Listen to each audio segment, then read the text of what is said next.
Welcome. Everyone can hear, right? We're still coming together. Are we fine? Hi, everyone. Welcome. I am not doing the official welcome. Professor Khadebe will be doing that. But I have the profound honor of just leading us through this afternoon or this morning into afternoon's session. My name is Victoria J. Collis Buthelezi. I'm the director of the Johannesburg Institute for Advanced Study, just up the road. And we are so thrilled, I am so thrilled to be able to join CAPSI for this phenomenal occasion of African Women in Philanthropy, Adoye. And we have, of course, Dr. Barbara Masekela, who's going to be giving the keynote, just to take us through, of course, if everyone could keep their phones off or on silent. If, as you come in or you make your way to the front, we will have a question and answer session. The flow will be that Professor Khadebe will welcome and introduce.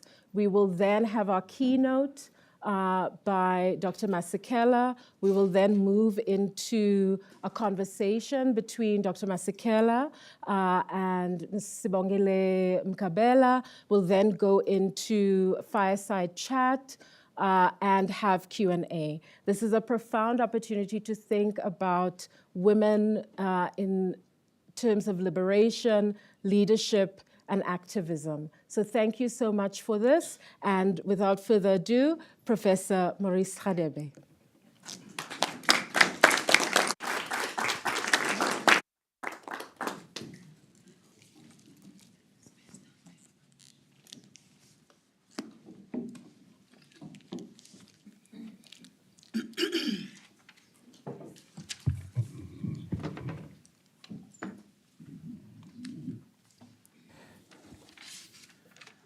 Good morning. Good morning. Good morning. Good morning. Yeah, that sounds better. It's a good morning today. Good morning and welcome to all our guests. And I'm very pleased that we've got a very important guest. And I will acknowledge them right now. Let's acknowledge Mama Wetu. We see Mama nama twins, sizwe South Africa na Mozambique. Asimshayeli izandla Mama Crusher. It's a pleasure and honor to have you. The last time we were in Zim with you, I was really pleased to see you. And so thank you very much for being with us here. Let me continue with my acknowledgements and as I go on. Well, 2 years ago, CAPSI launched a Women in Africa, African Philanthropy Initiative known as Adoye. Can we all say Adoye? Adoye. Yeah, it means women power and love in action. And this is very important. The aim of this initiative is to recognize and understand and celebrate the significant role that women have played and continue to play in all areas of philanthropy in Africa. The emphasis in Africa. Yeah? I remember we are going to another conference very soon in Egypt. We want to define philanthropy in terms of the African philosophy of Ubuntu. Today we pay tribute to two women who have shown extraordinary leadership, selflessness in service to this country and its people. Let's acknowledge Dr. Barbara Masekela.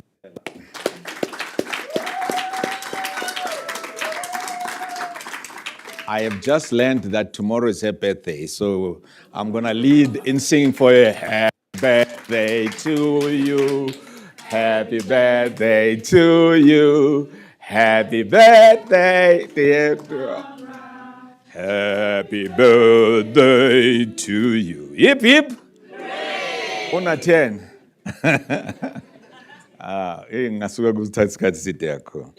Thank you very much. Can you also acknowledge Mama Sibongile Mkabela? I know her for a long, long time. Let's give a round of applause.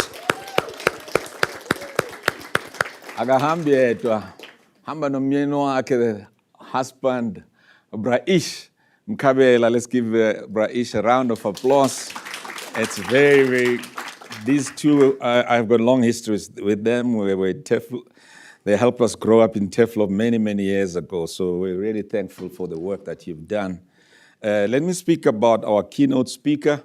Dr. Barbara Masegela is a long-serving ANC activist, a cultural worker, diplomat. During 27 years in exile, she served ANC in Zambia, Ghana, Britain, and the United States of America.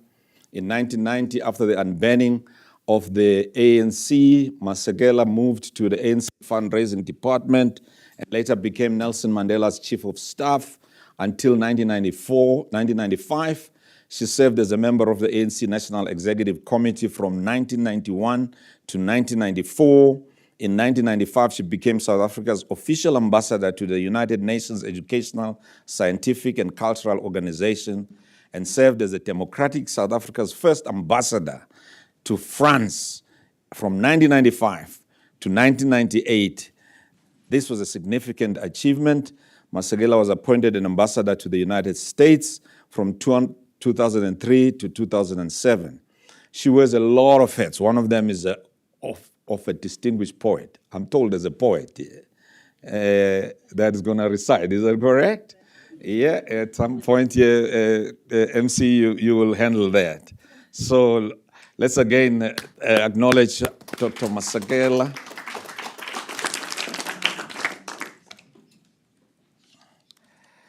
And then let's also acknowledge Usisi Sibongile Mkabela is a development practitioner, social worker, activist. She was among the 11 student leaders arrested in connection with 1976 student uprising. She was there when the bullets were flying. She was there, she was part of that group of young stars that dared the South African government and its mighty and defeated it in 1976. She's currently, she's a community builder. She's passionate to build community, and now she's an executive director of Balo World Empowerment Foundation. But her history is long. She's a former chief executive of Nelson Mandela Children's Fund, as well as the initiator of Nelson Mandela's Children's Hospital Trust. Bongi is a recipient of the National Order of Luthuli, Silver, for her excellent contribution to the well-being of children, young people, and her gallant fight against injustice. Let's give her a round of applause. She's also an author of her book, Open Earth and Black Roses, captures her personal story of the 1976 uprising. We are lucky also that she's been working very closely with us here at the university, at the WBS in CAPSI in particular. She has lectured a module on working with communities and was instrumental in the formation of Adoye. This is very, very, we're very thankful for that contribution. And at this point, I also just want to acknowledge Begi Moyo, Professor Begi Moyo, who is the director of the center, who's really the engine behind this all. Begi, just wave your hand so that people may know you. Let's give him a round of applause. His work is just amazing, Begi. Please come up front. There's lots of seats right in front here. You're welcome to come up front. There's a lot of people coming now. Let me also acknowledge Jacob. Where's Jacob? Is also the leader of CAPSI. There you are. These are the leaders of CAPSI. Let's give them a round of applause. At the back there, I've got my academic director, Logan. Please also just wave your hand. He's the academic director of West Business School. These are the people who are driving us. And Begi has got an entire team, including Tandy, that are doing this amazing work. Let me now acknowledge people who are going to play a role here. Ms. Gugukaba, she is the CEO of Save the Children South Africa. Please just wave. There you are, there you are. And then Ms. Theo Sowa, independent advisor and co-chair Equality Fund, Africa's Women's Development Fund. She'll be moderating. So here, there, wow. It's very good that we have all the people that are here and that have organized this. They will be joining us on the fireside chat here, and after Dr. Masagela has given her keynote address. I just want to indicate how this whole event happened, and because this is very important. We've got our student called Sandy Le. Where is he? Is he here? Oh, there you are. Oh, hey, Sandy. Sukuma babona wena.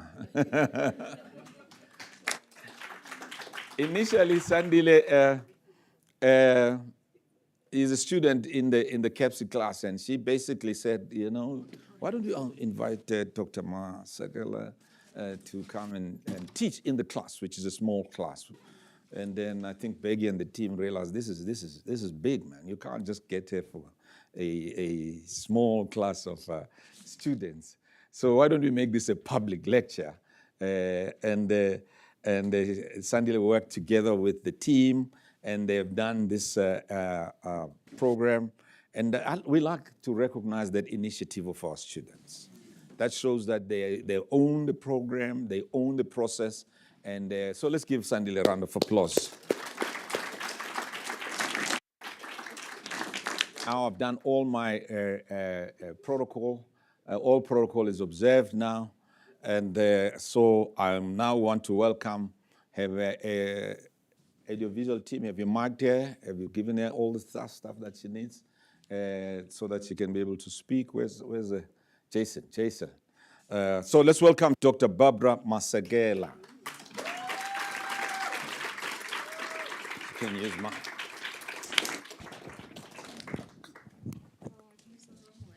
Now you can come this way. And then, is this working? Okay. There you are.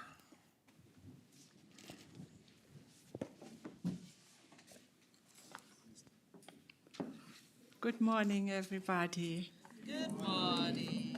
It's a pleasure to be here this morning, and I'm greatly honored to speak with you. I hope you'll bear with me. I tend to, like most old people, I tend to be a little nostalgic for the past. And no doubt I will be referring a lot to my childhood and upbringing, because I think that is what has shaped me, and I am often disturbed to see people living in the now only and not acknowledging that they are here because others before them made it possible for them to survive. I also have to say that it's a particular pleasure for me, but it also makes me nervous to speak in the presence of my sister and my comrade, Graça Machel.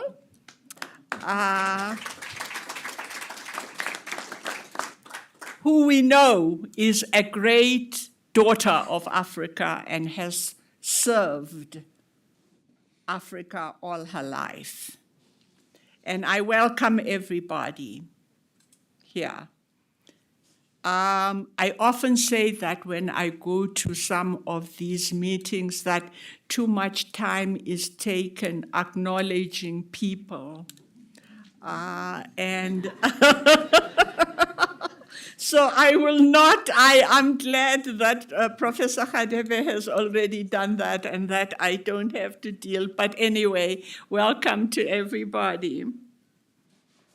I think this is a very important conversation because it's a conversation about the impulse for active care and the betterment of fellow human beings. My views on philanthropy have been shaped by what I learned at school and in my life at home and abroad. Regrettably, a major part of that learning has been shaped by a colonial bias, which shone a blinding light on the generosity of the wealthy. In my school history books, philanthropists were always from another country, which was called the mother country. We called England our mother country in those days. And later in high school, I went to Inanda Girls Seminary, which was run by white female missionaries from the USA. Philanthropists were always white, and they were stern, and they supposedly possessed an unfettered altruism which matched their immeasurably deep pockets. They defined the varied problems arising out of poverty, and then, through their giving, promulgated the type of redress to change the plight of the benighted victims. But it was also at Inanda that I heard of Booker T. Washington, of Sojourner Truth, of the legendary Ain't I a Woman speech, and of Madam C. J. Walker, the great African-American woman cosmetics tycoon.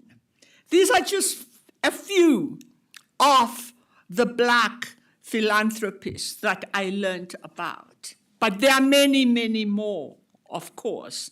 And for the first time, coming from South Africa, I realized that it was possible for a Black person also to be a philanthropist.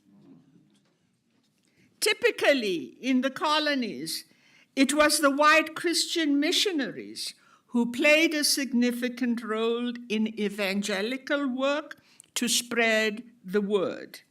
But they also established an infrastructure for hospitals, schools, churches, and in some cases, such as Botshabelo in Middelburg, they established whole towns that even had the power to collect taxes for the colonial authorities.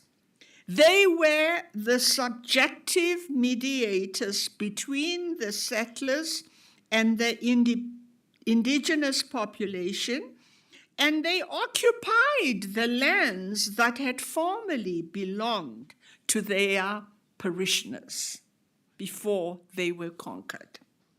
There is no doubt of the immense contribution they have made to education and culture in many former colonies.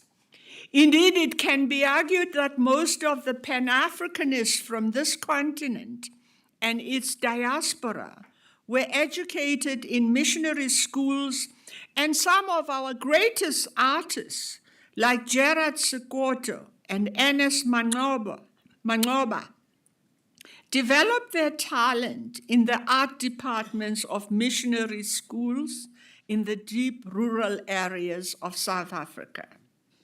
The indigenous people were now a conquered people under the domination of a minority culture that undermined and condemned their own culture as savage and heathen. Yet, it was the refusal to comply with all the precepts of colonialism and the determination to create a democratic, egalitarian society that led them to develop a culture of resistance that began on the very first day of the arrival of settlers in Southern Africa. In the book Native Life in South Africa, the author Sol Plaatje paints a moving picture of the landless, dislocated, and dispossessed population, scattered and homeless on the roadsides of hostile farms from which they had been evicted. This is the context of Ubuntu, our Ubuntu, that caring that leads to giving and alleviating suffering. Before that, before the era of Sol Plaatje, of course, there had been already for more than 100 years colonialism, and that colonialism had caused an upheaval for the people of Southern Africa, so that what we look at when we see history, we see that instead of getting better, the situation got worse. Writing on the challenging circumstances of our times, the national poet laureate Kiurapetse Kgositsile cautions the reader, saying, "The present is a dangerous time to live."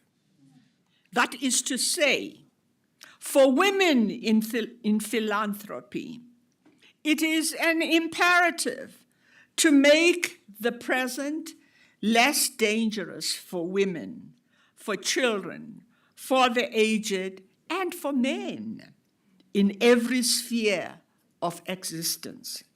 Here at home and in the wide world where inequality, poverty, unemployment, and war is a wrecking ball set loose to destroy, to mock the achievement of freedom that was the hallmark of the African continent in the 20th century.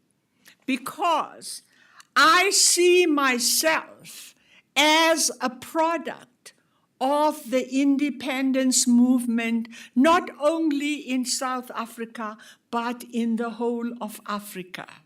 We cheered for Jomo Kenyatta. We cheered for Kwame Nkrumah.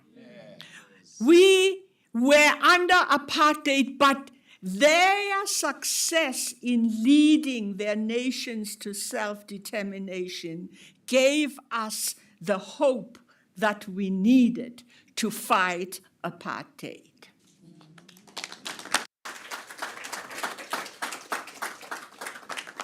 In South Africa, we pride ourselves in the philosophy of Ubuntu, which we claim, like South Africans, of course, to be unique to ourselves. But it's not true. Ubuntu is the DNA of African culture.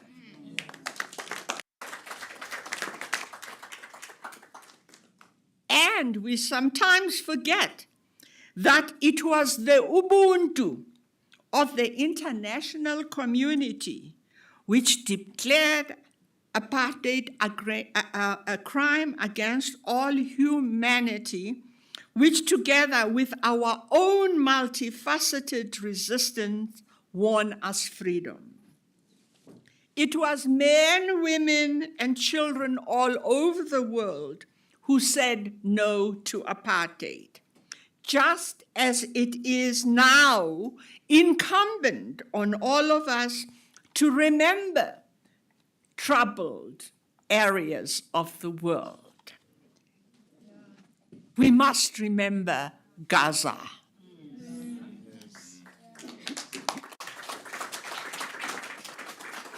We must remember Sudan. We must remember Yemen. We must remember Haiti. And we must remember that we could be there too.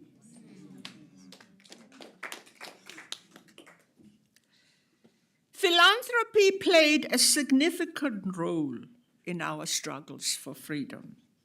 Families could feed themselves, children could go to school, medicines were made available, as were education and legal fees through anti-apartheid networks throughout the world. For instance, the Defense and Aid Fund, founded by Canon Collins in London, became renowned for its fundraising towards the elimination of apartheid, assisting in the support of families of political prisoners, paying for the legal defense of political activists, and carrying out wide-ranging campaigns with the liberation movements to weaken the apartheid regime. The disinvestment campaign against South Africa became a powerful weapon against oppression, while at the same time it eroded the apartheid economy and ushered in a new era led by a credible, compassionate, and caring leader, Nelson Mandela, who himself became one of the most inspiring philanthropists of the 20th century. He was not doing politics. He was responding to his love and concern for the underprivileged, because throughout his life, it was not that he wanted to become president and that he had carved out a position for himself, but he did it because of the people of South Africa. And I can tell you, having worked with him, that he was a very annoying man. Because in the midst of critical political issues, he would insist on including in his program all those people that had helped him during his Scarlet Pimpernel days. He would want to go and have lunch with so-and-so. He would say, I went to such and such a place during that time, and those people were so good to me. I must go there. It's very, very, very important, And we had to deal with that, but I think that it was a characteristic of his life always, that although he was involved in high politics, he was always caring and remembered who he was and the condition of the people that he had lived with in his early, more unfortunate days. And I'm not saying this because Graça is here.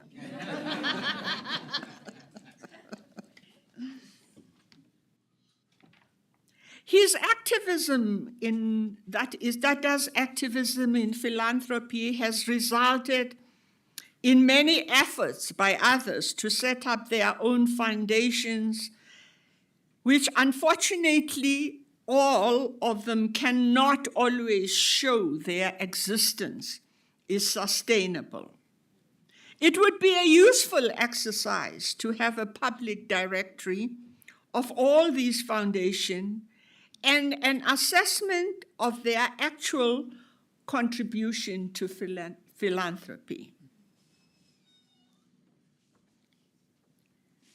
I want to move on to the issue of women. One of the things that worries me most about South Africa is that we do not have a women's caucus. The only thing we can cling to, which was a great historical feat, is the 1956 March to Pretoria. We know that all over our country, women are playing an active role. Old women too. in fact, very old women, you know, are playing an important role in keeping our society going. And we know that at the height of the HIV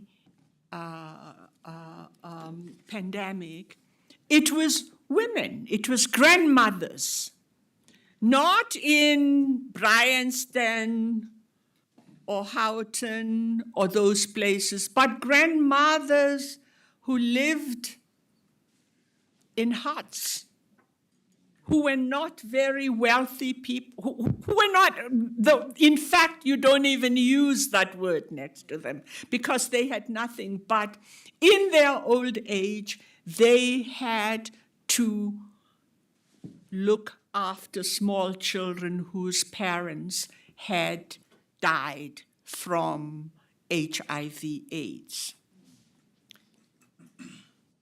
Somehow, the burden of nourishment, of nourishing society, has always been that of women. And throughout history, we have seen women playing that role. I grew up in a small town called Witbank. And in Witbank, by the way, Professor, I'm an author. I wrote a book called Poli Poli. Yeah.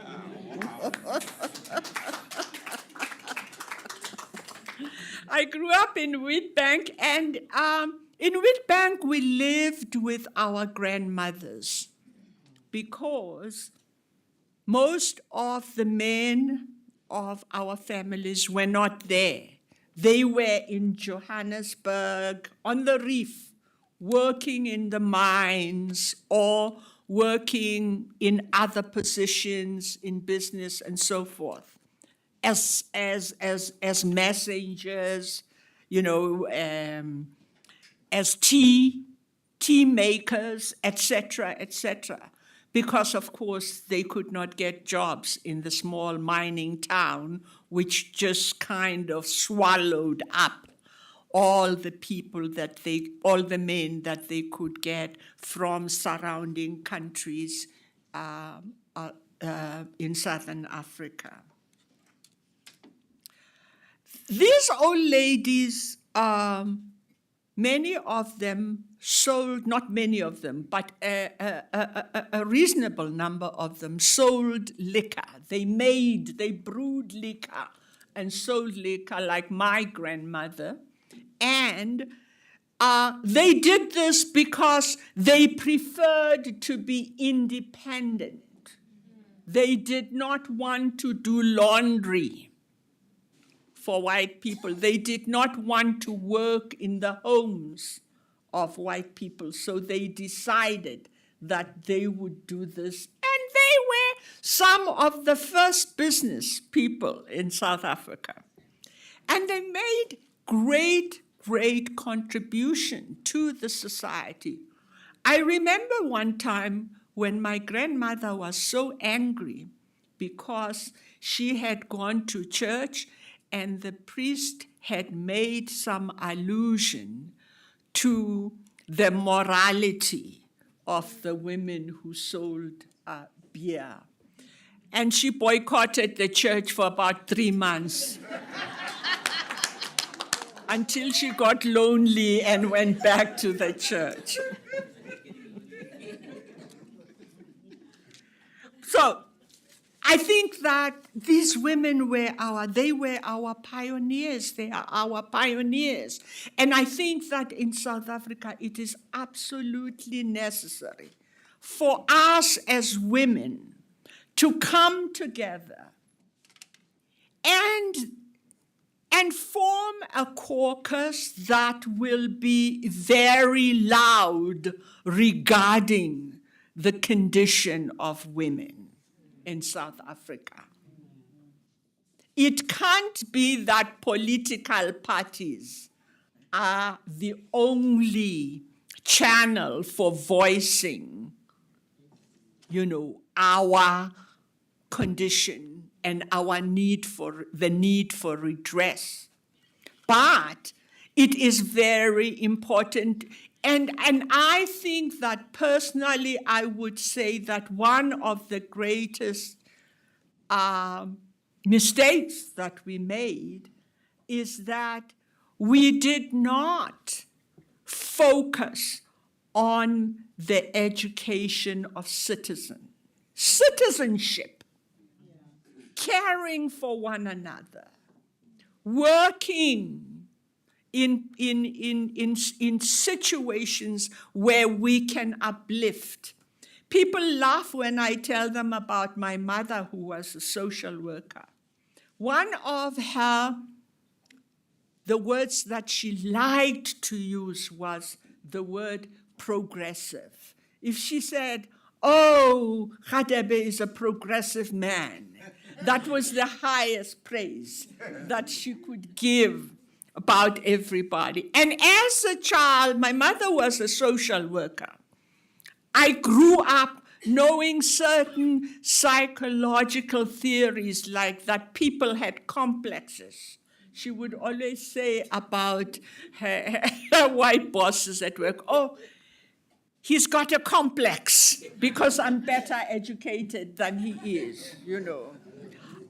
We knew, for instance, that children, adolescents, growing children needed an outlet.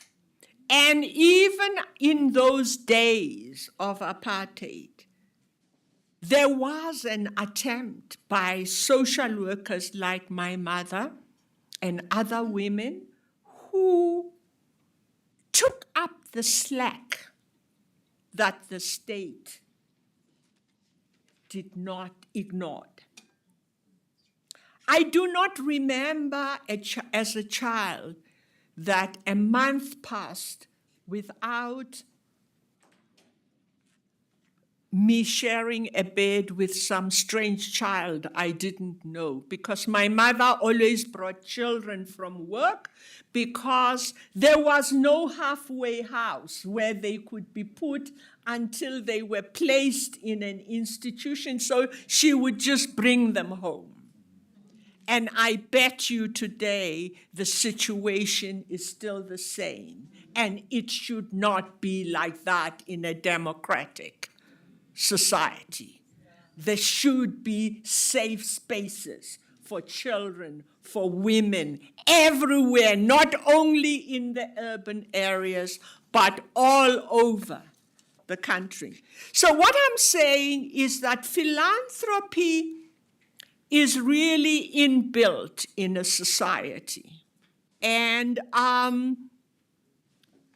African women are philanthropists, mostly. They are philanthropists because they are teaching and learning and giving at all times. I always write these speeches, then I get excited and forget. I did want to mention that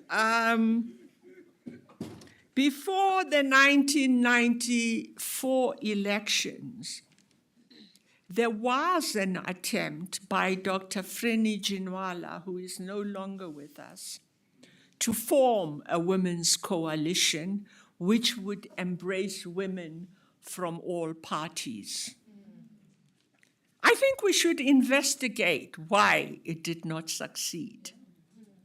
And I think that we should try to resuscitate that coalition of women so that we can be in a position to share with other women from our continent and learn from their experiences. We are living in an unpredictable, seemingly regressive era when the conventions of interstate relations are unraveling. Our sovereignty is mocked brashly, and it is like existing in a science fiction movie where all the rules are dictated by the most violent and the most powerful, and we are at the mercy of a self-appointed authority. We cannot bow down. Now more than ever, it is essential to rely on those beliefs and practices that made our survival possible. And we must keep the story of our icons alive. There is no country in the world that does not have its heroes and its icons.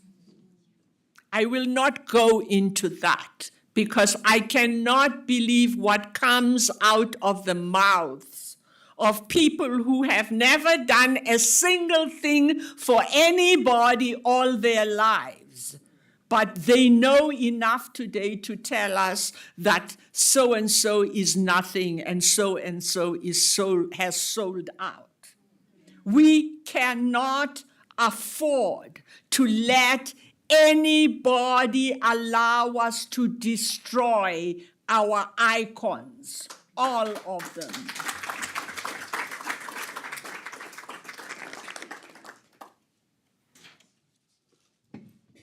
We must act in our own interests. And here I want to refer to the call that has been made to participate in a national dialogue, which will provide an opportunity for everybody to point out what is wrong, not only to point out what is wrong, but also to make a contribution to the kind of South Africa that we want to live in. It is easy to make blanket criticisms and do nothing. The question is, who are we? What do we have in common? What binds us together? The answer to that lies in organized activities designed to stimulate our imagination so that we can acquire an aesthetic sensibility to see the world around us in a fresh and stimulating fashion. The best example of that in our society is perhaps soccer and rugby, which has the ability to capture our attention and give us a strong national identity. It is a different matter with the performing arts, where it is the celebrity sometimes that seems to count above the content.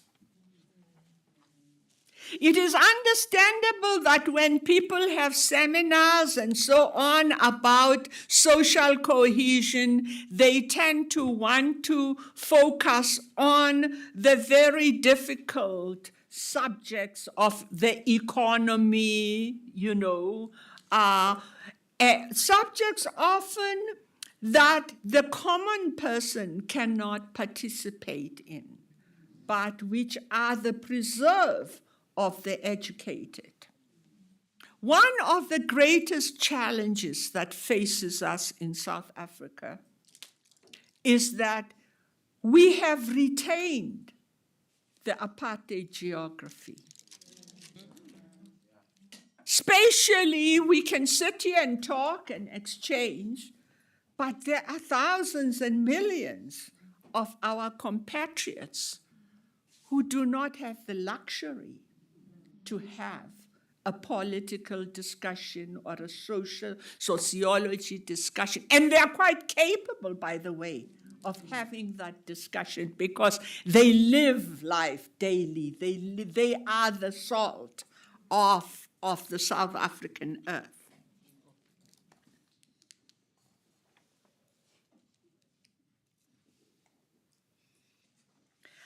I want to, again, Sis Graça, this was in my speech before I knew you were coming. But I hope we take it very seriously, because I think, to my knowledge, she is probably one of the few people, if not the only person I have heard address this matter. And it is the matter of our national psyche. As a collective, as a people. It has been suggested, for instance, by Graça Machel, that the historical trauma of our past history is an unresolved factor of our present moment of violence and uncertainty.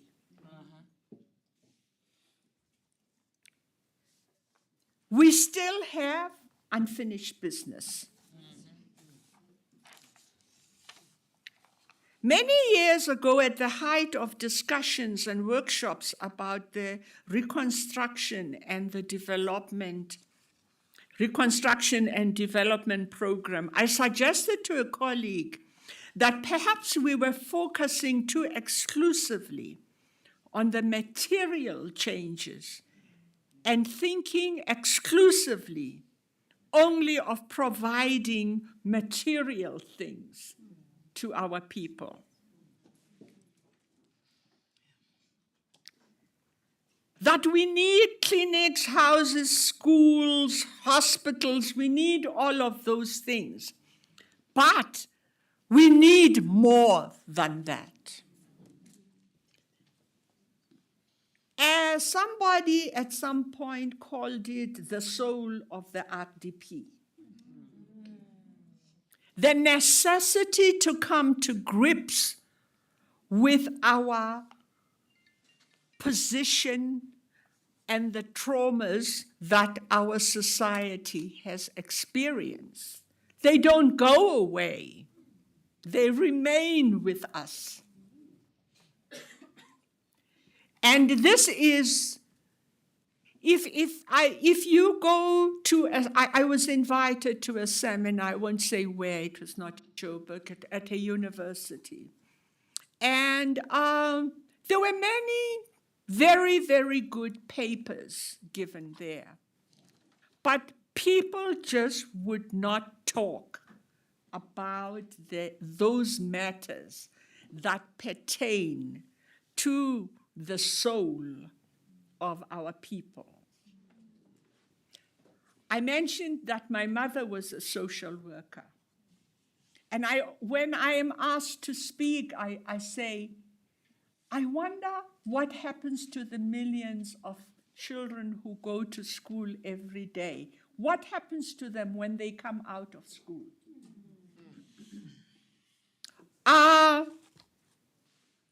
There was a big controversy and tragedy in a place called Enyobeni in the Eastern Cape, where matriculants who had finished their exams died in a fire in a bar. And the focus was on the bar, the taverner, that he should be prosecuted, etc. But my question was, where should those children have gone? They've written their exams, they finished cooking, they're at home, it's in the evening, it's a balmy evening, the weather's what should they do? Because there is nothing in those areas, and it's not only in the Eastern Cape, it's all over South Africa. So, as a cultural worker, I feel very strongly that the problem is with our culture, and that we should begin in earnest to set up everywhere, not only in Soweto or Pimville, where those known places, but everywhere where our people are. We have to set up those places where children can go and something else can be introduced into their minds, which will stimulate them to think of something other than the violence maybe on the TV if they have deep, but I think they all watch TV, you know. Once a long time ago, when I was growing up in Alexander Township, there was a place, I believe it's still there, called Ndogozweni Family Welfare Center. It was supported by Wit students. They used to have what they called a rag. And they would, on that particular Saturday, be all over Johannesburg in costumes and so on, collecting money for Ndogozweni Family Center. At Ndogozweni, there was a doctor. There were doctors, many doctors, who subsequently left South Africa because they were persecuted. There were doctors. There was a sports. There was a nursery school. There was in a women's club in the afternoon who came to learn how to cook, to sew, and so on. But they had a vegetable garden. But in that one center, they had everything that pertained to the building, that nourished the soul of the growing children. And that's what we need in our country. In South Africa, we think of culture as something connected to celebrity, you know. But culture is really something that can be introduced into our communities and that can help to bring about the social cohesion that we need so much in South Africa.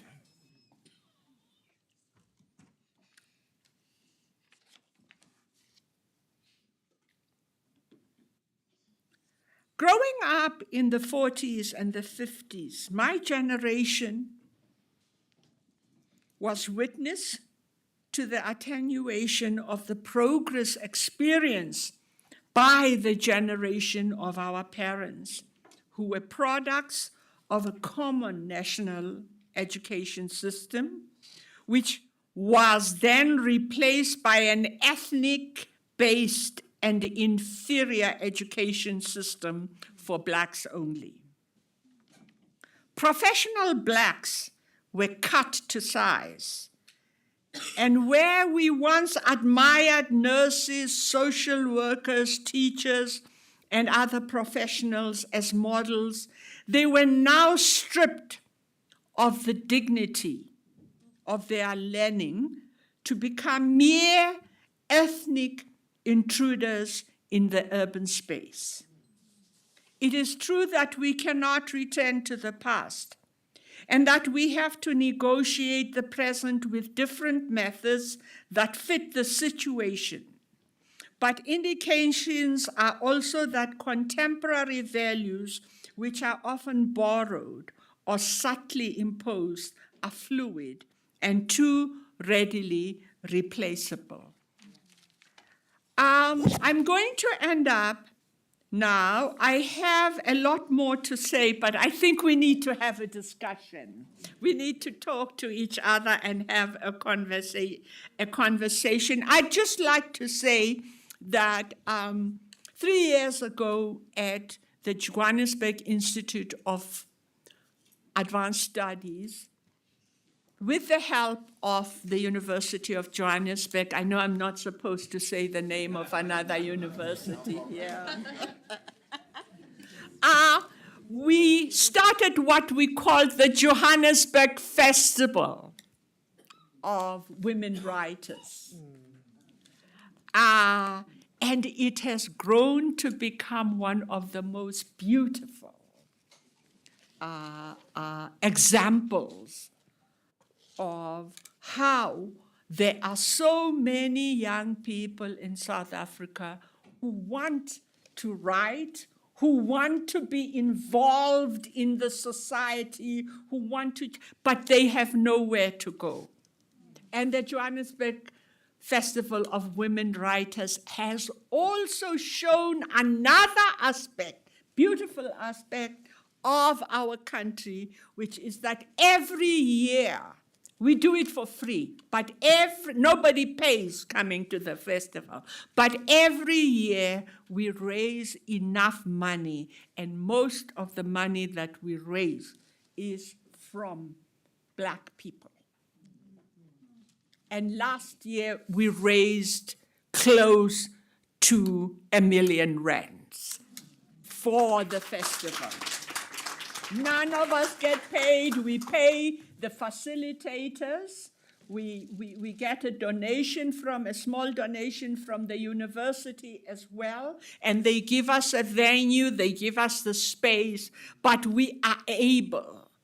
But we're not happy with that. We would like to see many festivals of different things, not necessarily writing only. And universities have that space to give to people.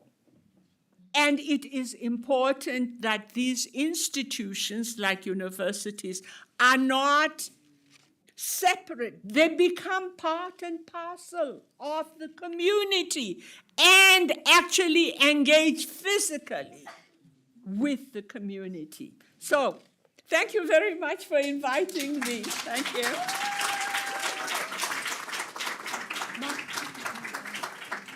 You want to come? Wait.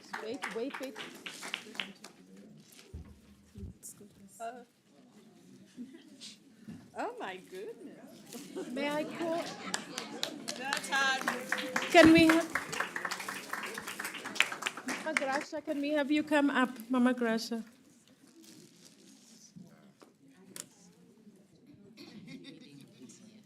I was saying to Thandi that this is a special moment of having different generations on the floor. So you have Barbara, you have two of you, and in this intergenerational, well done, Sissy.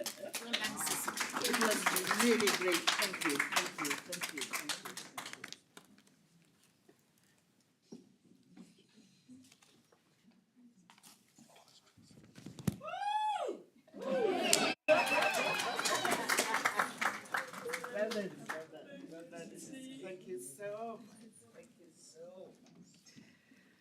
Thank you so much for that, Dr. Masekela, Ambassador Masekela, Mama Barbara. I now want us to segue to our fireside conversation. So I'm just going to ask again. I know these devices misbehave, but if you have your device on, your phone, if the ringer is on, your volume is on, please can you turn it down so that we're able to hear. Let me invite up Ms. Tiosoa, who's going to moderate our fireside conversation, and of course, Dr. Masekela, Ms. Mama Sibongile Mkabela, and Mama Gugu Kaba. While everyone gets up on the stage and gets mic'd, as I was listening to Dr. Masekela, a quote came to me, and I'm going to just paraphrase it, try to remember it from memory. In 1892, Anna Julia Cooper said, "Only the Black woman can say when and where I enter, in the quiet, undisputed dignity of my womanhood, without violence, without suing, without patronage, does the whole race enter with me." And I think Ambassador Masekela's keynote speaks to what it is when African women speak and work, That festival has been amazing. That festival has brought so many people together. So the extent to which the women we have gathered enter in quiet dignity without violence and make mountains move. So I just want to give another round of applause to Dr. Masekela.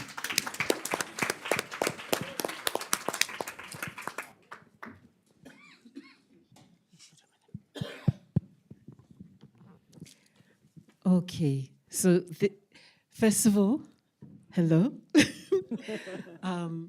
This is such an honor to be here to speak with you. And Mama Barbara, that was just wonderful. It was really, really wonderful. And I wanted to pull out a couple of things from what you said to start our discussion. One of the things you spoke about was the blinding light of philanthropy on the wealthy. And the whole spirit of the Adoye initiative at CAPSI is actually about how do we get back to looking at the real heart, the real spirit of African philanthropy, which has been for generations about solidarity, about liberation, about care in the widest sense, and that in its solidarity has not been, as you said, about the wealthy, but has been about the masses, has been about horizontal giving rather than some concept that we have allowed philanthropy to go into, which looks at elite giving rather than communal, societal giving. So thank you for bringing that up. And for all of us who are part of Adoye, we are so, so happy that you are a part of this. Adoye means in one of the Ghanaian languages, it means love in action. So this is what we're doing. So to start, Bongi, I'm going to go to you and ask you for some of your reflections on Mama Barbara's speaking. This whole session is actually looking at philanthropy in the light of leadership, liberation, care. Your life has reflected that in many ways. So I'm going to ask you, from your lens, for a few of your comments on Mama Barbara's work. I have this. It's on. Can you hear me? Can you hear me? Thank you so much, Theo, and it's a privilege to sit here and sit with you and have Mama Grasa there, who has been my coach, guide, mom, everything for a long time in this space, and have Sis Barbara here, with whom we've had many fights with very powerful philanthropists. And I must say we've enjoyed our fights sometimes. We didn't leave people humiliated, but we left them understanding the power of African women. And I always felt powerful. And as, you know, everything that was said here is really things that Professor Beggy says we now know. Philanthropy has always been there in the continent. It's as old as the hills, he said. We need to document. And therein lies the challenge. Because when we get to documentation, often that's where we miss it. Because we try to fit into a model. And we assume that a model exists.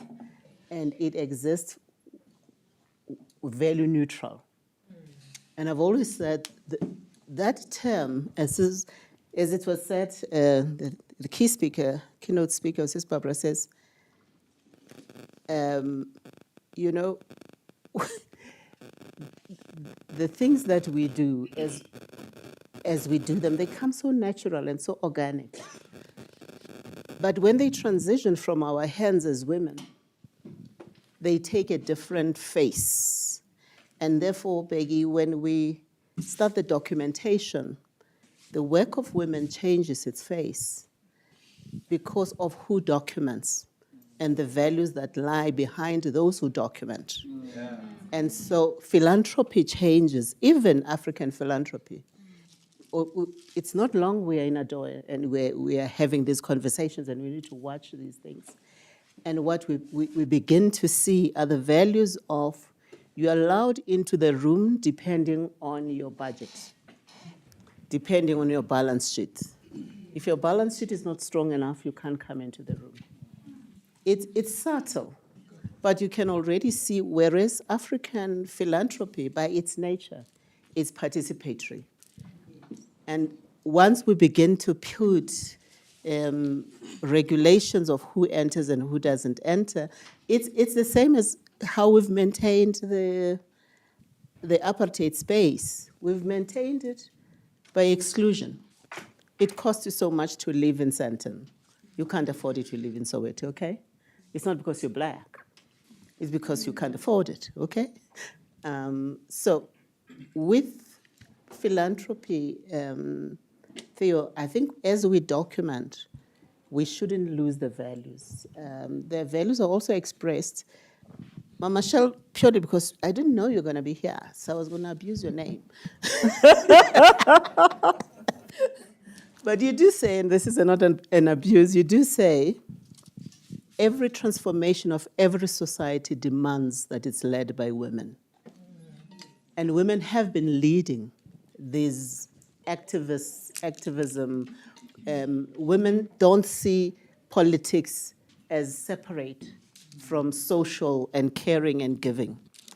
They pull all of these values into one and create a vision for society that they want. If the vision for that community is that every child must be seen, every child must be cared for and nurtured, then you will see it in how it's done. But as it goes to the hands of, I want to say the higher hands, which are mostly male, it adopts a patriarchal face. And that patriarchal face is now about status. Who walks into the room with what? Who is who in the room? And I think those are things that we, as, thanks, Mom. I think those are the things we're so grateful that Mama Shell could join us. She's getting on a plane. I know. She took the moment to be.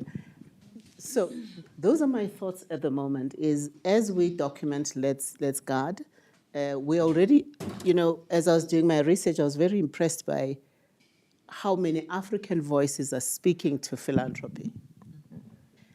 What you don't see enough of is the emergence of what it looks like when it's fully documented and experienced, because at that time, and sometimes it gets confused with the notion of fundraising. And at that time, we begin to talk about individuals of high net worth individuals, and we structure it that way.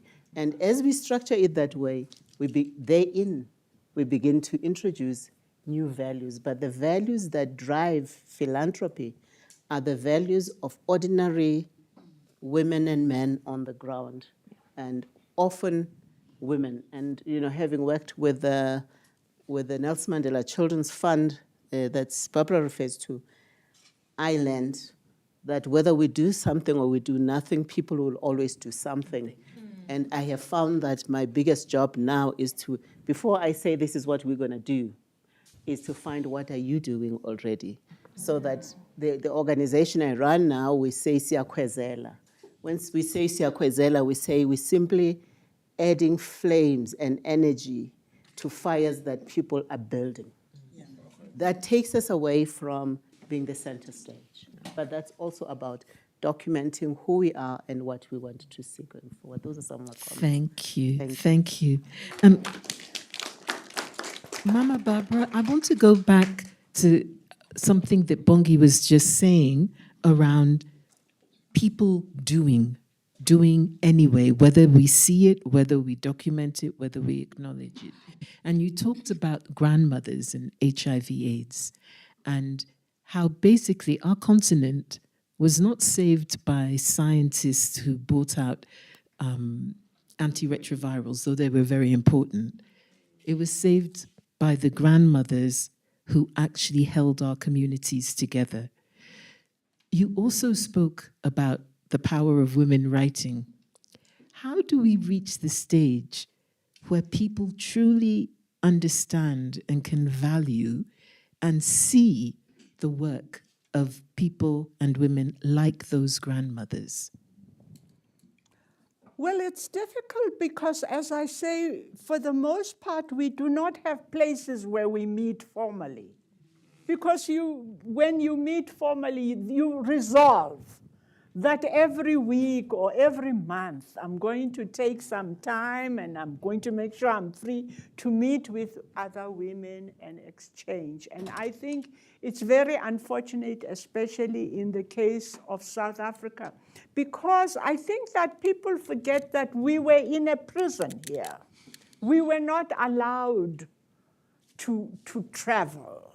We did not know what Africa looked like or what people ate. You know, we were just enclosed. We often called it a concentration camp, you know, especially in the case of the Bantustans, where people were so far away from the cities. So we have that legacy.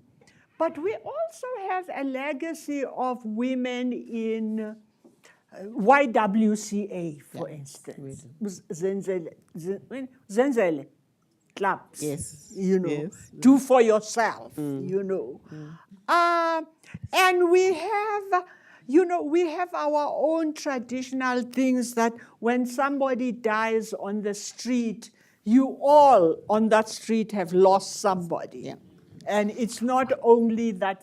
So we are lucky in that way. But for me, I just think that it's important for us to get our counselors, we should use the churches that are there as a meeting place. We should use the schools as a meeting place. You know, people must get, because it's only when you have that.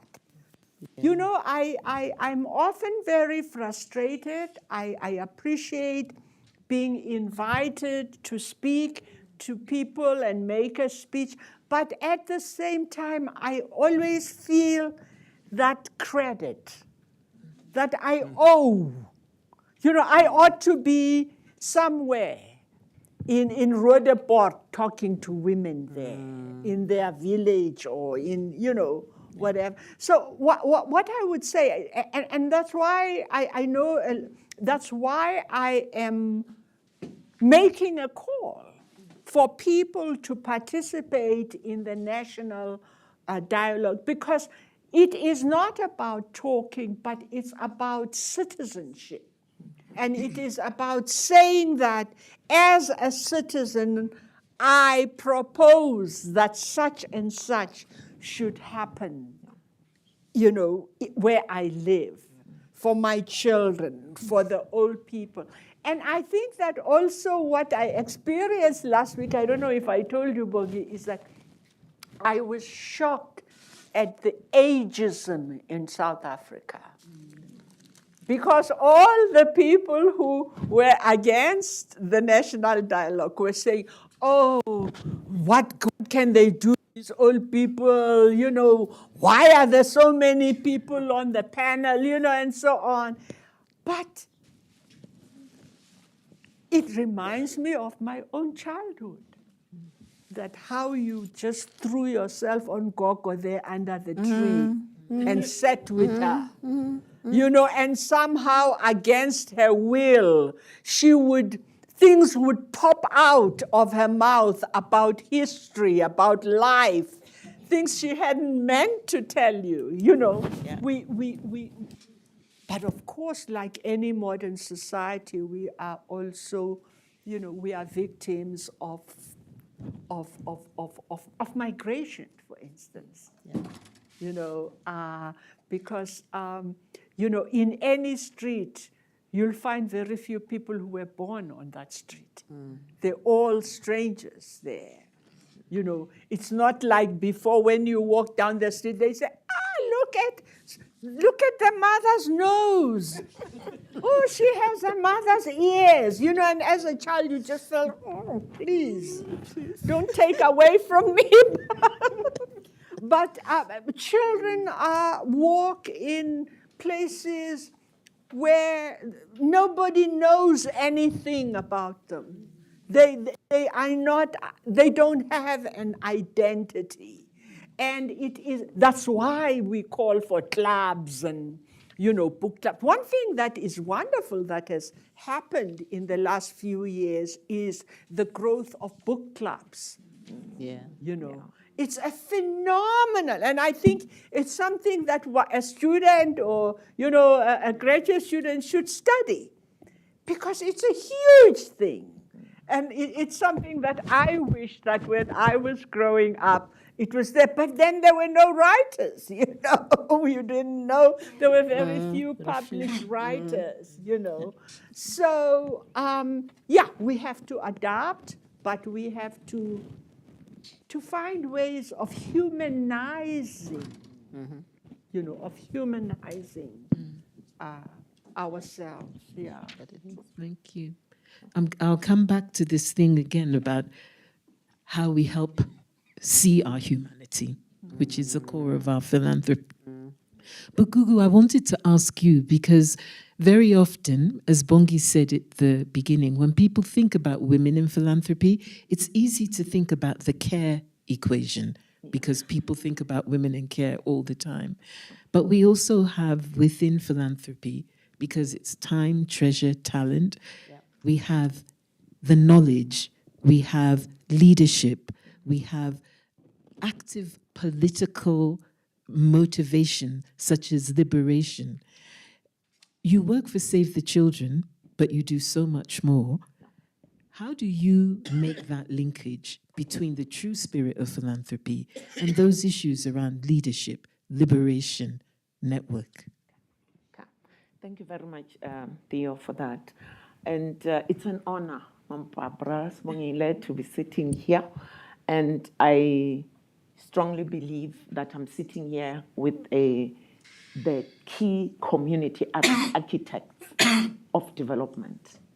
And when you talk to development, you're actually talking to leaders, because how do you architect something that you are not part of and you have not experienced? So for Save the Children and for the work that I do, whether at work or personally, it's basically to ensure that communities that have not been given a voice can be given a voice. The voice that was taken away from them, and they were shown that there are challenges, there are problems, you cannot do this, you cannot do this. What we do is to bring back the world of possibility. So we are saying to them, what if we could have a day mother who is going to take care of 5 children and be able to support the 5 mothers that are going to work? Those are the possibilities we are bringing to our communities. And to our communities, and as you referred earlier on HIV/AIDS, we went in and said we can have what we called abo mama base makaya, who are taking care of the bedridden patient, and then they're also taking care of the parent. So we have brought the possibility back. And it's important to document it because we have done it. We have been able to influence development. It's just that we were then informed a lot about the problems and the inability to wash the mother. Even though you have just water and a face cloth, you could wash the mother. You didn't have to have soap because that particular patient would be better. So it's important to understand that we have developed our communities through what we have done to aid a child, to aid a mother, or a sick patient, depending who that is. The other thing that has been done, we've put up community-based organizations. And I hope some of the people that are here understand what that is. That is power. That is the voice of communities. And the competition, the infights is very useless because those are structures that must stand and bring back the voice of a community member and bring back the experiences, as you referred earlier on, to the fact that we can lead change in our own communities. We can make sure that we show that we're committed to making a difference in our own communities. We don't need an outsider to do that. If in our community we want to do recycling and clean the community, we can do it on our own and even own the recycling business so that we can be able to feed our own children. So it's important to bring back the world of possibilities, to help people to own the change that they want to see, to help people to be committed, because without them as community members, communities don't change. Recently, we're talking about baby Jaden Lee. Jaden. And in this case, you had a community of school teachers. You had a community of children who knew that Jaden is not taken care of. But what did that community do? They closed their doors because that community spirit has left us. And they decided it's none of my business. So we are bringing back that spirit as leaders. People must lead themselves so that they influence the change. We've been liberated. We are free to make the decisions. And we've got the knowledge to make those decisions. So what we need now is just to work together. You remember that coalition you're talking about of women? And it's happening already. It's just that in many instances, maybe there's need for them to be convened in such a way that they see that my strength is in this area. Let me focus on early childhood development. Let me focus on gardening so that I can bring food into the community. Let me focus on ensuring that young people, as soon as they've left school, what is it that they can do within the community in order for them to, if they're not at school, if they're not in employment, what is it that they can do in order to have a livelihood? So it's important that we correlate so that we can convene communities and show them that the strength lies within those particular communities. And remember, the investments that we should make need to show that we are aware that if we develop our children, we're developing the future of that particular society. So it's very important that let's invest where children are in order to develop the bulk of society, the soul of society, Mama, that is going to sustain the change that we want to see. Thank you. Thank you. And so, even on that, speaking about that, how do we move from this, a spirit almost that we have fallen into, where when people talk about development, they don't talk about possibility. They talk about crisis. They talk about pain. They talk about poverty, as if financial poverty somehow means spiritual poverty. How do we move from that framing, from the negative into the possibility, into the opportunity? Because even around philanthropy, we have made or are making our own communities feel powerless to be active philanthropists, when everything that we're saying is that they are actually the true philanthropists, that they give far more than people with millions and billions, because they are giving from the core of themselves, not just from excess profit. How do we make that change? All three of you. I'd love to see the change. And I truly would love to see it because there is so much going on. And we've spoken about it and we know it's there. It's how we document. It's how we bring things up. And this is where I'm saying, when we do that, often we lose the values that drive. So whoever drives the project of documenting what's going on in community, it's communities that, like I said, they will do something whether we do something or we don't. And one of the things that I've found and that have affirmed, and at the same time, this is 20 years ago, so today I'm like, ooh, would it still happen today? You talked about HIV and AIDS. The one community that I found most organized was a community of women who, at that time, we had done a research that was saying there are three things you need. You needed safety, parental supervision, and a responsive government. And we found these rural women in rural Hamatabad. They were already doing this. They had children on their list. They had a database of these children. They were providing bread every morning, which they were baking on the ground ovens and serving to each household. And when the study had said the children needed food and they needed parental supervision. And instinctively, or the way they saw the problem, they were already providing parental supervision. I think it's our ability to stand back and watch and reflect to the community what you see without bringing a solution. So when we look about the possibilities will come out of those conversations that are sitting at community level. And when you then begin to document, please try and not only bring the professional voices in, keep the ordinariness of the voices that originate the solutions. Because part of the problem is, because the solution was originated on the ground, it wasn't replicated. No one was there to write and therefore to replicate what was driving this particular solution. But let me tell you, all the children who were under those women in Hamatabad, all of them finished high school. They were 3 years old when the women started intervening. They were 18 years old. That is systemic change. They were 18 years old when they finished. When the other day, one of my colleagues met one of them who's simply saying, hey, Mama, I just thought, let me tell you, I've just graduated, right?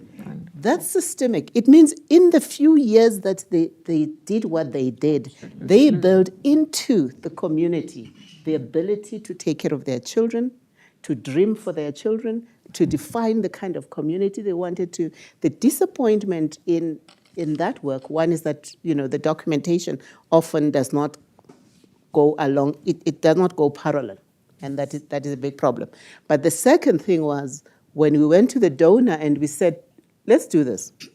For every rand we spend as an agency, let's leave a rand in the community bank so that when we exit, there is money in the community. Because that's the other thing, is that we know our time is valued and is paid for, but for some reason we think the time of people on the ground is always volunteered. And we said, no, we need money there. And that also for me came from, I had spent a great deal of time studying community foundations.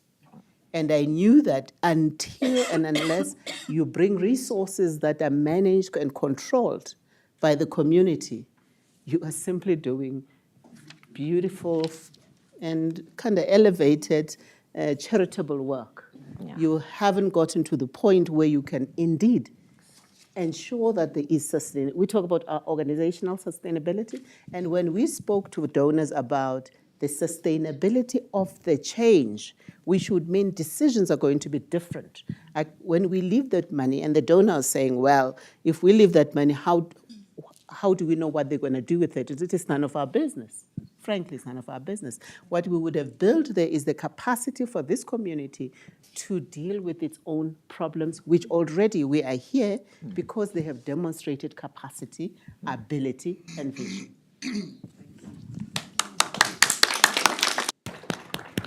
I'm going to ask both of you if there's anything that you can add to what Bongi has just said. So, thank you very much for that. What we can do is to strengthen child and youth-led interventions. Yes, the community, but they are also part of the community, which means the voices of the young people are extremely important because they are living the unemployment. They are living the lack of knowledge or experience where they should have it. So it's important then that they lead the interventions. They create them.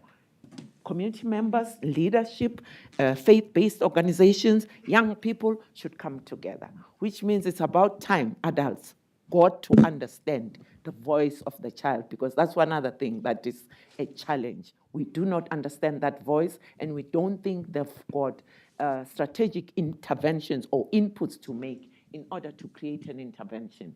And they must lead that intervention. They must be those financiers that are taking care of the bank account that Smongile is talking about.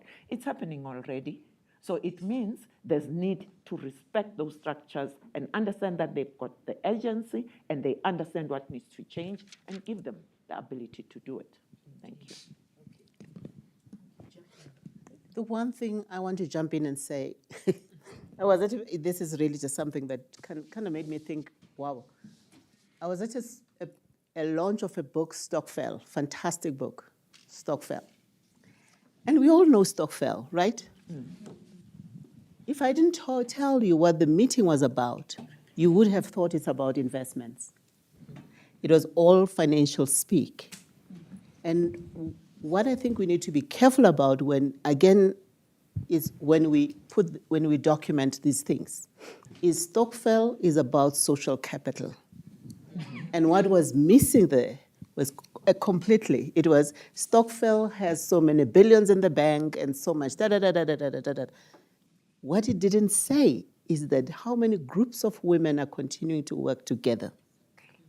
How many families are supported and how can you continue to support families? Because once we lose the social capital, all what we've succeeded in doing, and I'm not saying we shouldn't bank, but we should be careful as we adopt and adapt to new institutions, that in adapting and adopting and changing track, we retain the values that drive it. And you can see those of us who are Africans and who go to funerals, you will see that the group of women who used to help with the cooking and catering have been replaced by professional caterers.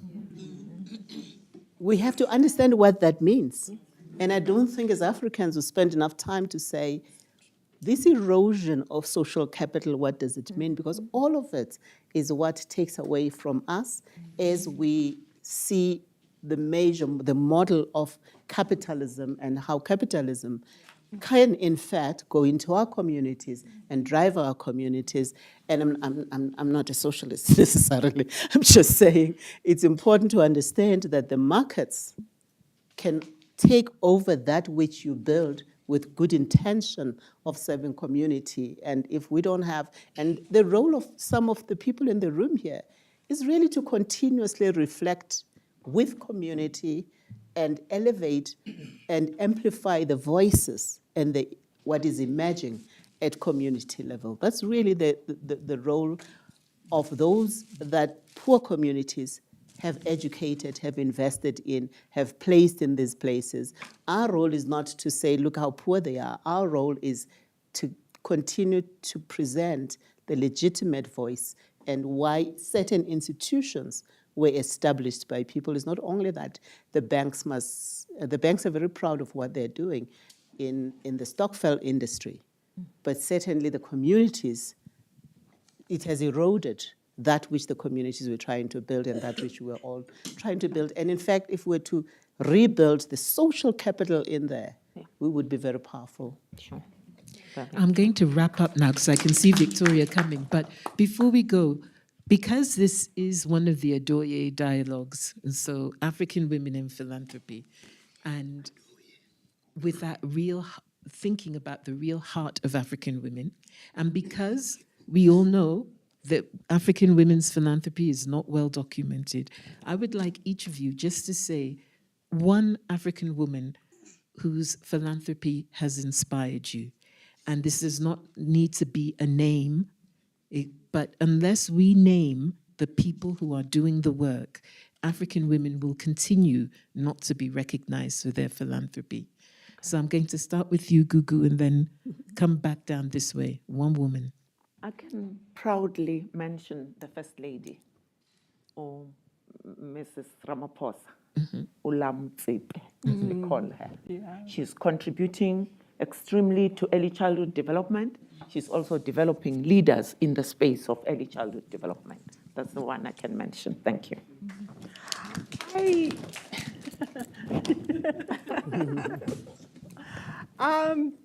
I have been very moved. I don't know their names, but they are women in the Cape, in the township, who make soup for children so that the children can have a meal.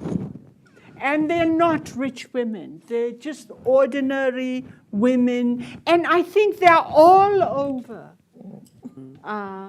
South Africa's aunties who have a soup kitchen, and that's what they do because they are able to feed their own children every day, but they know more about the hunger that is there, that is, not addressed. Yeah. So I admire those women greatly because they don't get in the newspapers. Yeah. Nobody knows about them. And we should convene them.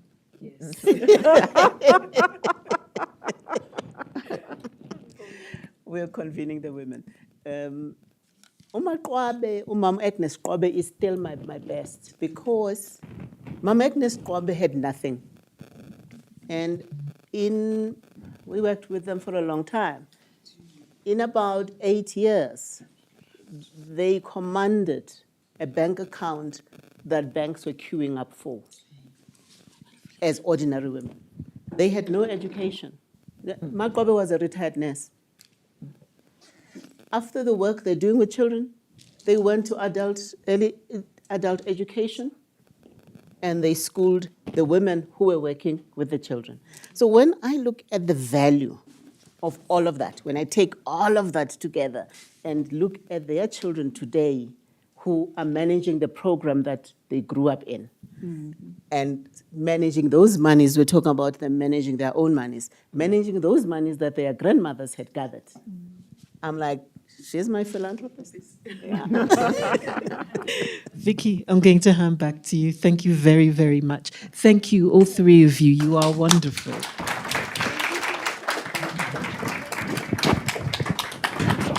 So much.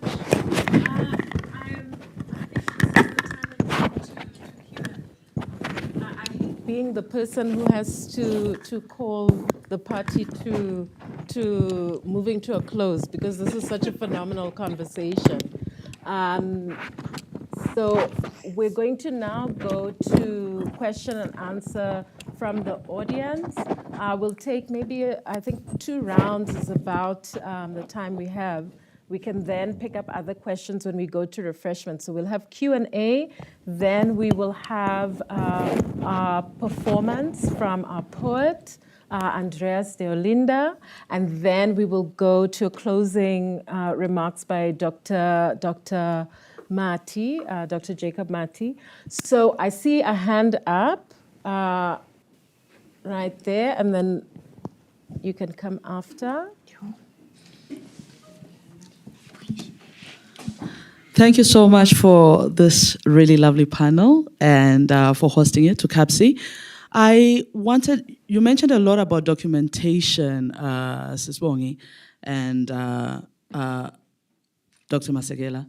And I wanted to know, I think there is a lack of civics education to let us know some of the things that are happening. So the mainstream media obviously won't let us know certain things because it's not in their interest.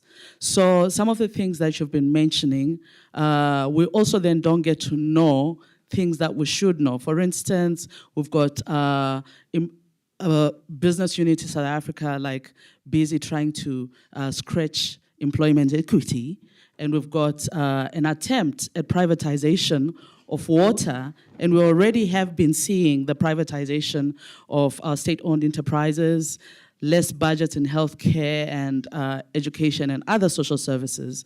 So how do we perhaps amplify civics education to all the communities so that people begin to know what's happening and they raise their voices in their own interests, and we fight against this constant attempt at privatization and making things more difficult for society and communities.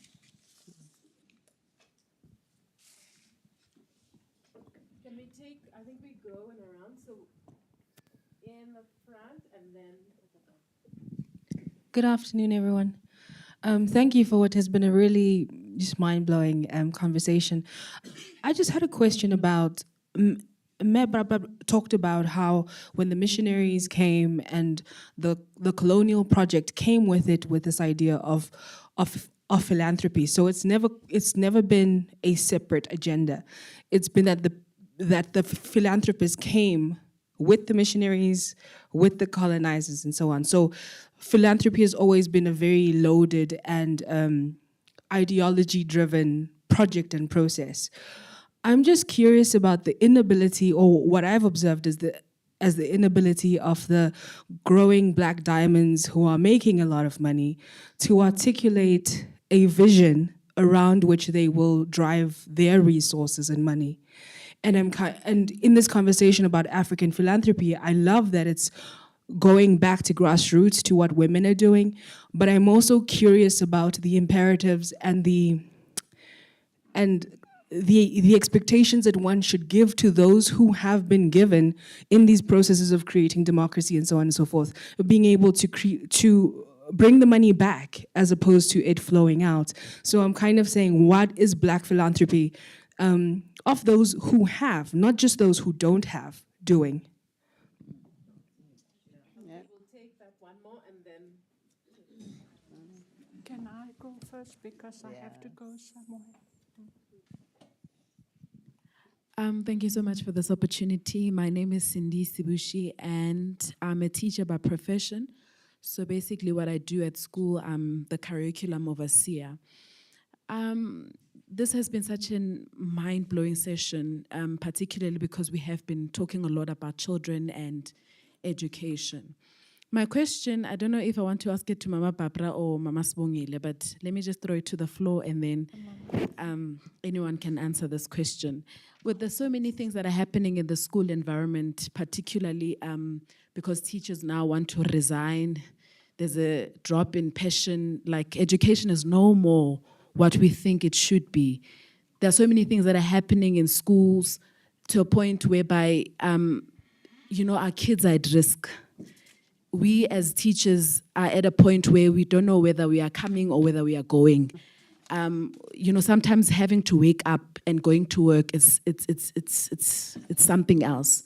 So I want to know what it is that we can do to bring back philanthropy to education, to the foundations of education, to teachers particularly. What is it that we can do, to give this knowledge to educators that we need to do right for the sake of the learners?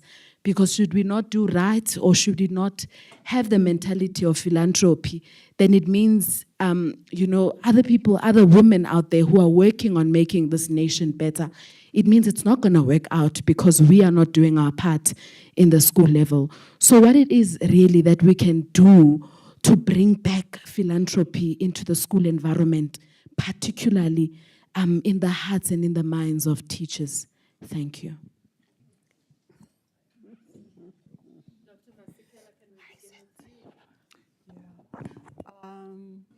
I've forgotten. No, Black diamonds.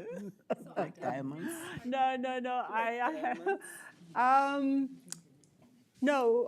I just want to say that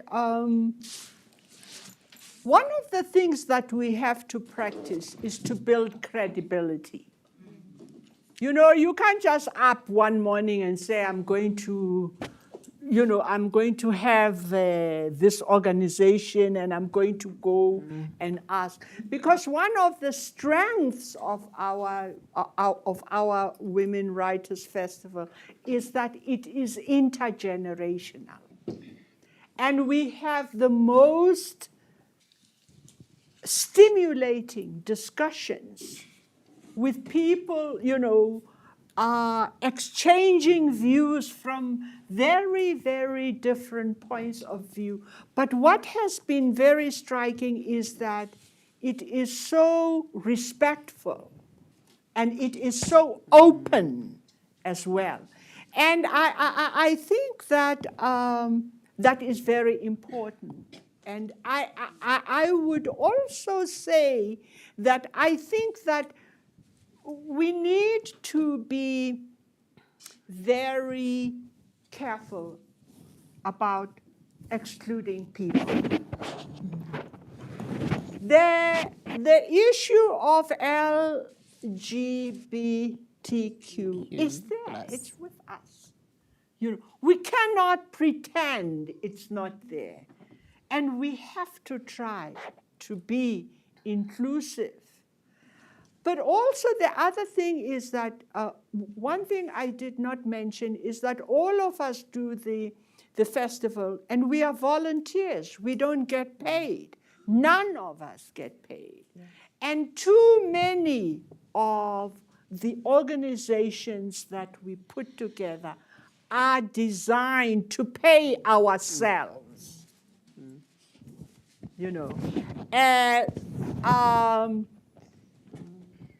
I don't know what you've heard about people who work for government, but I live on a pension, I don't have any money, but I've made it a point, and she can tell you, to say that I do not want to be paid for this, because this is money. Some of the money we have comes from the very back pocket of women, working women, professional women. They say, oh, we like this so much, So they give, and they give, up to sometimes 50,000, and say, this is from my savings, but I want it to go. I also use the word intergenerational because when I go and get money, people know that they have to give it to me.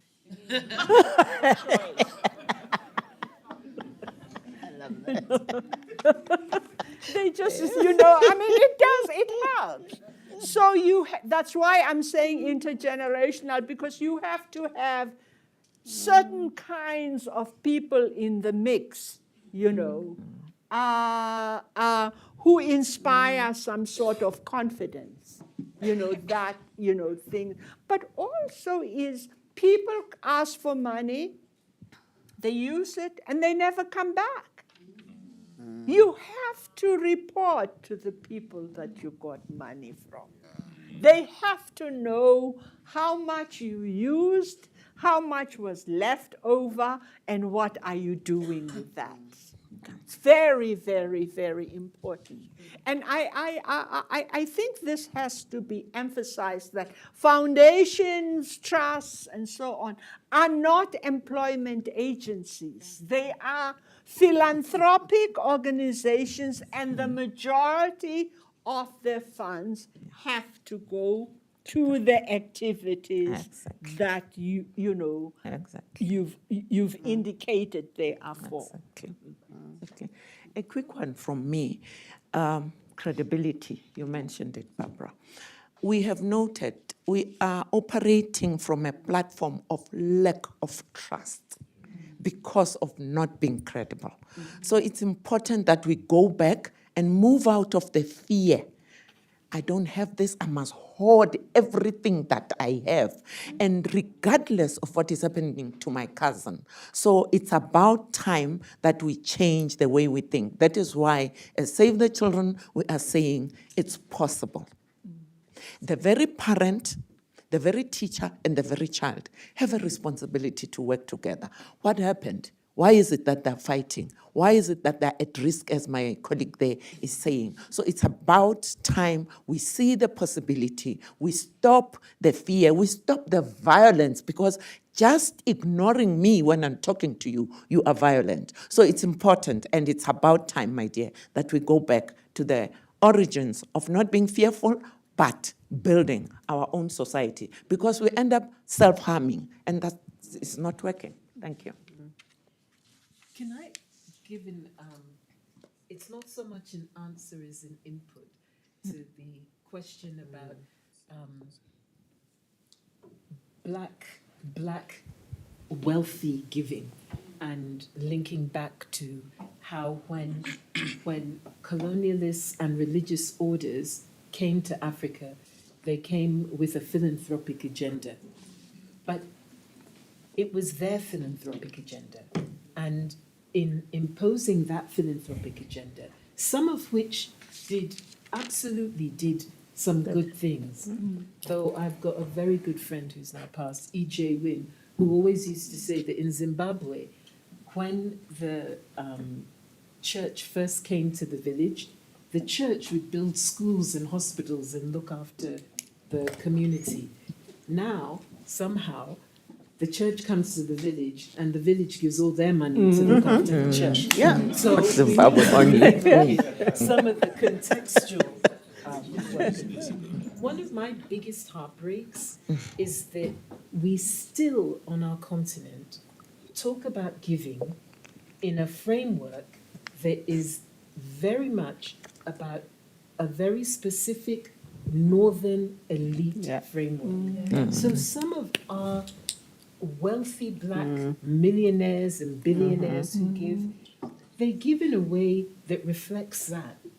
And that elite form of philanthropy is so minimal, even in the North. If you look at America and you look at the freedom fighters and the civil rights, we still only talk about the men, unfortunately. But women cooked and made sure that the freedom riders could ride. Women put their money together and made sure that when people were beaten, they actually could get medical care. And they did that from the small amounts of money they had. It's much closer to the kind of philanthropy that we have in our continent or have had in our continent. And so for me, my inspirational women philanthropists are people like the market women at Mokola, and I'm from Ghana, from at Mokola Market. Those women have fed and educated whole generations of people without ever thinking it was anything except what they should do as women leaders, liberationists, activists. So I really am hoping that the more we explore African philanthropy from the viewpoint of Ubuntu, from the viewpoint of Adoye, from the viewpoint of solidarity giving, maybe then we can educate our millionaires and our billionaires to actually give in those models and not only to limit themselves to a sort of elite celebrity giving, which minimizes them as well as minimizing African philanthropy. Yeah.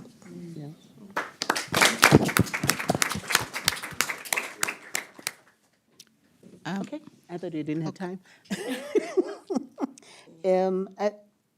The school thing that I didn't want us to seem to have ignored, the situation in our schools. And also say the situation in our schools is a complex matter. There's been so much erosion of what the school was and was intended to be. We have so moved away from the kind of young person we wanted to see as a South African young person. Many of us were educated in the Bantu education system. We survived it because of communities that decided that they will set up winter schools, other alternatives. But even in those schools, you had extramural activities which were volunteered. Now I'm going to be very controversial for 1 second. The main reason you no longer have those is the organization of teachers as workers and the demand that as workers, therefore, they cannot volunteer to do music, to do athletics, to do sports. And you see all of arts culture, all of these things have been removed from the curricula, and you need to be aware of this, of public schools, which means that the child who is educated in the public school will always come out less than the child educated holistically in a private environment. It's a big conversation. We are all avoiding it, but it's a conversation we need to confront. Thank you. So I know I said 2 rounds, but I think we are going to do that second round in community and refreshments outside. I will now hand over to our poet performer, and I just want to say thank you to these phenomenal women who have shown us multiple ways of when and where we can and must and should enter. Thank you. I'll be really happy. I'll also check you.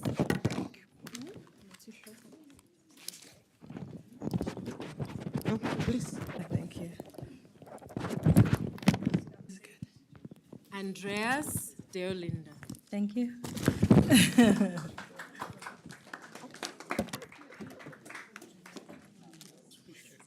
Okay.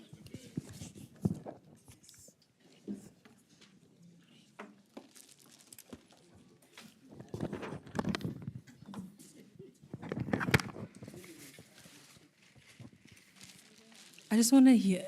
Can you hear me properly? Is it good? Okay, good. First of all, I just want to say thank you so much. I am so thrilled to be here today. My name is Andreas Ruth Deolinda. I am a poet, I am a writer, I'm a journalist, an educator, as also I do empathize with you. And it is a privilege to be here, so thank you so much, Thandi. And as a poet, poetry has always been my most expressive language. And so the poet I will read to you today is Return My Voice to Me. The title specifically I struggled with because I really wanted to grasp the essence of the poetry. And voice specifically refers to the voice to which I will now read to you, the agency that I carry, as well as the voice that we all carry in the spaces that we work in. So return my voice to me.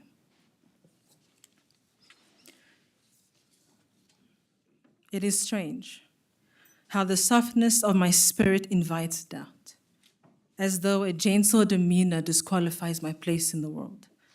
I've always welcomed the softness of my femininity. At some point, I drifted. I became bold. I became loud. I began to walk with my head held high, even though deep down, my willpower curled at the regards of those who questioned my existence.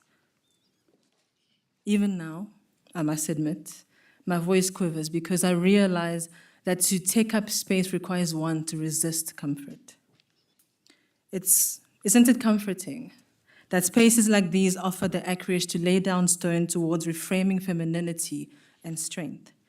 But if you're like me, you question the whys. Why is it so hard to exist without battle? What's the point? I tussle with these questions and I ponder on my own efforts. In a world as vast as this, in a continent as rich as the motherland, where wealth is in abundance and poverty is the contrasting color of my people, I imagine the dichotomy of nature and nurture, power and gentleness, to be dividing pathways traced in opposition, yet strained to converge at some point. I consider the women who build homes with hands worn raw, the women who walk with heels forged from hardships, who have experienced the sharp wit of life, the feet scorched with fire, yet colorfully honored each crack as a memory and each blister as a lesson.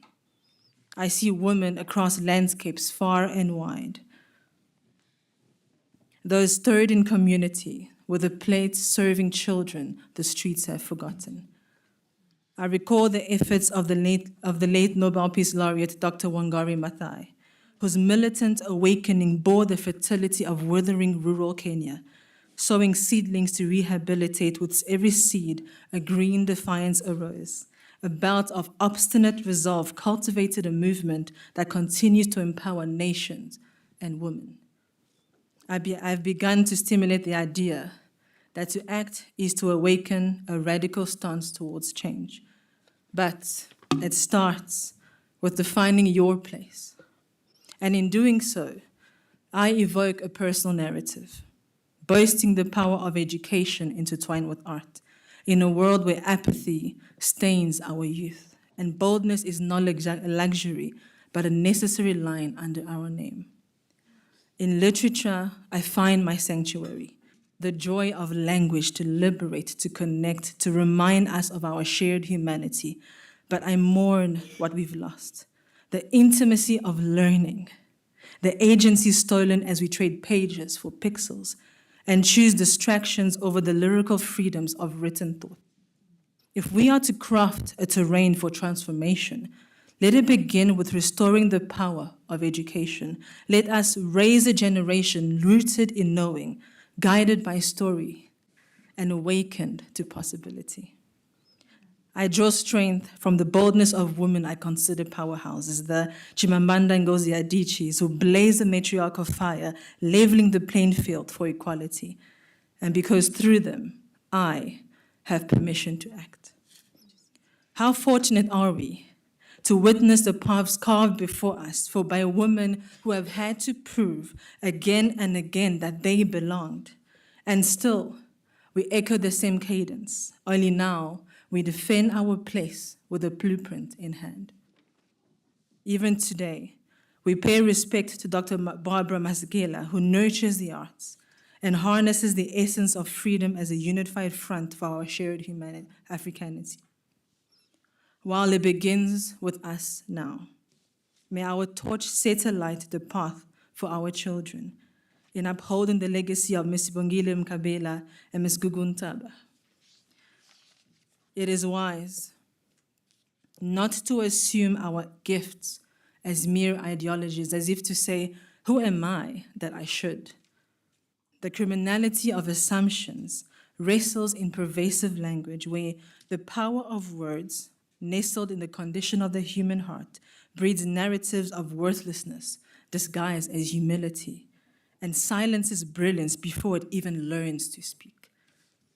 Forced conformity, even if unintentional or institutionalized, is bred as a result of our own fear of disruption, our quiet complicity to comfort, and an illusion that dreaming is only permissive to a particular class of people.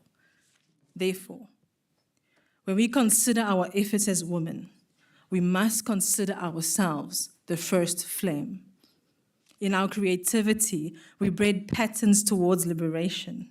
And if I may, while a man possesses a quality for change, raise the woman and witness her unyielding amber and force. And so I implore us, therefore, to set alight our resolve, awaken our innate gifts, and choose action in the place of fear. Our Africa awaits your revolution. Thank you. Thank you so much.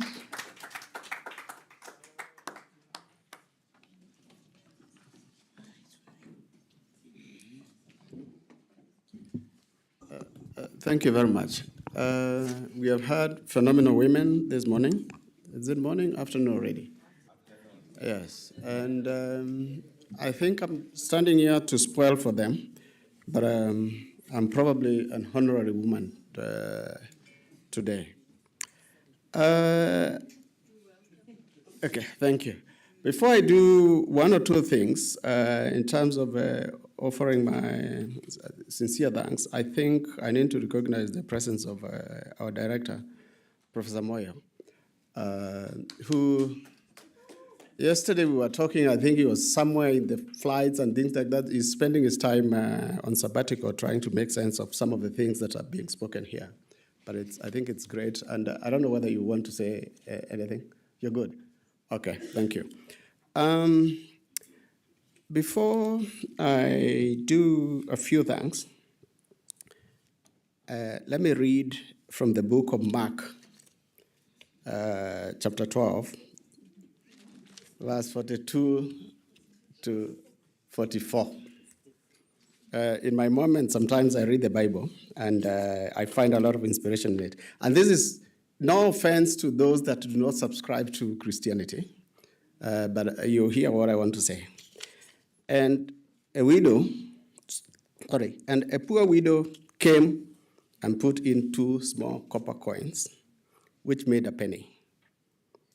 And he called his disciples to him and said to them, "Truly I say to you, this poor widow has put in more than all those who are contributing in the offering box.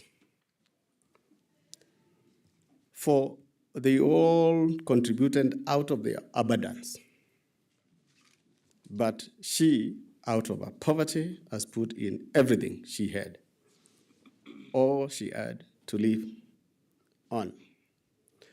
Stories of women giving their all in the Bible are many. If you go to 1 Kings chapter 17, 18 to 16, there's also another story of Prophet Elijah being told to go somewhere, and he's told that, and again, another widow, is told to cook the very little flour in the jar and all the olive oil that she had.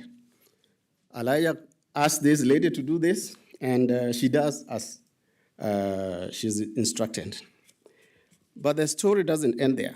It says that there is a promise that is made to this lady that her jars of the oil and the flour will never be empty. I think the context that the stories that we've heard from Dr. Barbara's childhood, her grandmother, her mother, to Sisbongi and many of the other things, sometimes there's a lot of struggle in what our mothers, our sisters, our grandmothers are doing. And they do it, they give their all. But out of that particular giving, however much they are struggling, their jars never run dry because of the blessings and everything else. Those that are spiritual, I think those are great moments to reflect on. But at the same time, I think there's also a challenge on formal governance and social protection structures to be able to do more so that we do not continue burdening this in spaces where are in countries where we have a lot of abundance, but at the same time, there are so many of us that, so many children that go hungry, so many young men and women who have nothing to do after school and things like that. So I think these are things to ponder. But as I end, I think besides those particular reflections, tomorrow is Mandela Day, and this particular discussion was actually brought about as our own contributions to Mandela. I mean, CAPSI and WBS, but in so many ways. And initially, I felt when I heard about the profiles of the ladies who were coming to commune with us, I said, maybe we'll be dimming their light in honor of a great man, definitely, but probably let's do it at another time where we don't continue dimming their lights. But I'm glad that I was convinced otherwise, because you've done a fantastic thing. You've a fantastic job this morning and afternoon for that matter. And thank you very much. I know some have left, but they'll hear about this. But there was also those that worked with Tandy, who drives this particular process. She has been phenomenal in that regard, but she also works with phenomenal women from across the continent, with a steering committee that works closely with her, advising her with many meetings, including with Theo there. Thank you very much. Their constant guidance have been quite helpful to Tandy, to CAPSI, and I think to the school. And we are forever grateful for that. And thank you for nurturing this particular source, so to speak. But I think in as much as Professor Hadebe mentioned Sandile, I think we need to thank him. I know he's also left to take Ma Barbara wherever she needed to go, but I think we need to thank him quite a lot. And on behalf of his cohort in the Masters in African Philanthropy class at the moment, I can see quite a good number of them here. We need to deeply thank him and for the insights, but also the deep value that this particular conversation has brought, especially to me, but I believe each and every one of us in this particular room. CAPSI has many dedicated, we are not that many, but we have a dedicated team led by, I saw her there, Mpo Mwowe, who oversees our convening. Thank you, Mpo, but with a lot of support from our WBS colleagues in marketing and communications. Thank you very much. The technical team, you can see them here in doing all the recordings. Our speakers, our performer, thank you. I think you've all showed love in action in one form or another.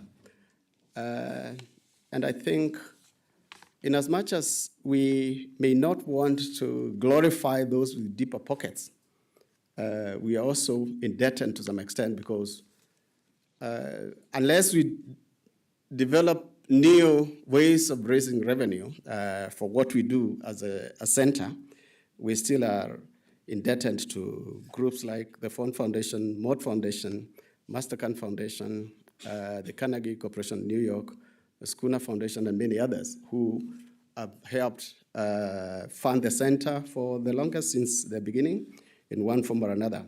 And we thank them for that and for their continued support. There will be many more of these kinds of dialogues. The Women's Month is coming. We hope to, Tandy will give us something again pretty soon, and many others definitely through CAPSI. I think in the interest of time, I'll leave it at that, and thank you very much for all of you for gracing this occasion. Thank you.